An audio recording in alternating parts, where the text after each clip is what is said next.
ಸಂಪುಟ ವಿಸ್ತರಣೆ ಸರ್ಕಸ್ ಇಂದು ಕೂಡ ಮುಂದುವರಿಯಲಿದೆ. ಇನ್ನೂ ಕೂಡ ಪಟ್ಟಿ ಫೈನಲ್ ಆಗಿಲ್ಲ. ಅಂತಿಮ ಆಗದಂತ ಪಟ್ಟಿಯ ಬಗ್ಗೆ ಹೈಕಮಾಂಡ್ ಮೀಟಿಂಗ್ ಅನ್ನ ನಡೆಸಿ ಮುಂದಿನ ನಿರ್ಧಾರವನ್ನ ತೆಗೆದುಕೊಳ್ಳಲಿದೆ. ಯಾರಿಗೆ ಯಾವ ಖಾತೆ ಅಂತ ಹೇಳಿ ವರಿಷ್ಠರು ನಿರ್ಧರಿಸಲಿದ್ದಾರೆ. ಖಾತೆ ಹಂಚಿಕೆ ಬಗ್ಗೆಯೂ ಕೂಡ ಹೈಕಮಾಂಡ್ ತಲೆಕೆಡಿಸಿಕೊಂಡಿರುವಂತದ್ದು. ಯಾರೆಲ್ಲ ಖಾತೆ ಬದಲಾವಣೆಯನ್ನ ಬಯಸಿದ್ದಾರೋ ಅವರ ಜೊತೆಗೂ ಕೂಡ ಹೈಕಮಾಂಡ್ ಮಾತುಕತೆಯನ್ನ ನಡೆಸೋದಕ್ಕೆ ಮುಂದಾಗಿರುವಂತದ್ದು. ಹಾಗಾಗಿ ರಾಮಲಿಂಗಾರೆಡ್ಡಿ ಮತ್ತು ಸತೀಶ್ ಜಾರಕಿಹೊಳಿ ಅವರನ್ನ ಕರೆಸಿ ಮಾತನಾಡಲಾಗುತ್ತಾ, ಹೈಕಮಾಂಡ್ ಇವರಿಗೆ ಕಾಲ್ ಮಾಡುತ್ತಾ ಅನ್ನುವಂತ ಪ್ರಶ್ನೆಗಳು ಉದ್ಭವವಾಗಿರುವಂತದ್ದು. ಎರಡನೇ ಹಂತದ ಸಂಪುಟ ವಿಸ್ತರಣೆಯ ನಂತರ ಖಾತೆ ವಿಚಾರದಲ್ಲೂ ಕೂಡ ಯಾವುದೇ ಗೊಂದಲ ನಿರ್ಮಾಣವಾಗಬಾರದು ಅನ್ನುವಂಥದ್ದು ಹೈಕಮಾಂಡ್ನ ಉದ್ದೇಶವಾಗಿದೆ.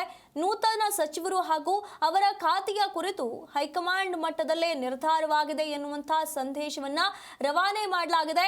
ಯಾರು ಕೂಡ ಅಪಸ್ವರ ವ್ಯಕ್ತದಂತೆ ತಡೆಯುವುದು ಅನ್ನುವಂಥ ಮಾಹಿತಿ ಕೂಡ ಈಗ ವ್ಯಕ್ತವಾಗಿರುವಂತದ್ದು. ಲೋಕಸಭೆ ವಿರೋಧ ಪಕ್ಷದ ನಾಯಕ ರಾಹುಲ್ ಗಾಂಧಿ, ಕಾಂಗ್ರೆಸ್ ಪ್ರಧಾನ ಕಾರ್ಯದರ್ಶಿ ಕೆಸಿ ವೇಣುಗೋಪಾಲ್, ರಾಜ್ಯ ಕಾಂಗ್ರೆಸ್ ಉಸ್ತುವಾರಿ ರಣದೀಪ್ ಸಿಂಗ್ ಸುರ್ಜೇವಾಲಾ ಈ ಸಭೆಯಲ್ಲಿ ಪಾಲ್ಗೊಂಡಿದ್ದು, ರಾಹುಲ್ ಗಾಂಧಿ ಅವರು ಸಚಿವರ ಪಟ್ಟಿಗೆ ಫೈನಲ್ ಟಚ್ ಅನ್ನ ನೀಡುವ ಪ್ರಯತ್ನವನ್ನ ನಡೆಸಿದ್ದಾರೆ ಅನ್ನುವಂತ ಮಾಹಿತಿ ಸಿಗ್ತಾ ಇರುವಂತದ್ದು. ಈ ವೇಳೆ ರಾಜ್ಯ ನಾಯಕರು ನೀಡಿರುವಂತಹ ಪಟ್ಟಿ ಹಾಗೂ ಆ ಪಟ್ಟಿಯಲ್ಲಿ ಇರುವವರ ಬಗ್ಗೆ ನೀಡಿರುವಂತಹ ಅಭಿಪ್ರಾಯವನ್ನ ಪರಿಗಣಿಸಲಾಗಿದೆ ಅನ್ನುವಂತ ಮಾಹಿತಿ ಕೂಡ ಲಭ್ಯವಾಗಿರುವಂತದ್ದು.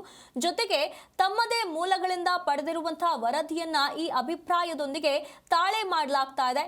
ಮೂಲಗಳ ಪ್ರಕಾರ ಇಲ್ಲಿ ಹೈಕಮಾಂಡ್ ಸಹ ಕೆಲ ಹೆಸರನ್ನ ಪ್ರಸ್ತಾಪಿಸಿದೆ ಅಂತ ಹೇಳಲಾಗ್ತಾ ಇದೆ.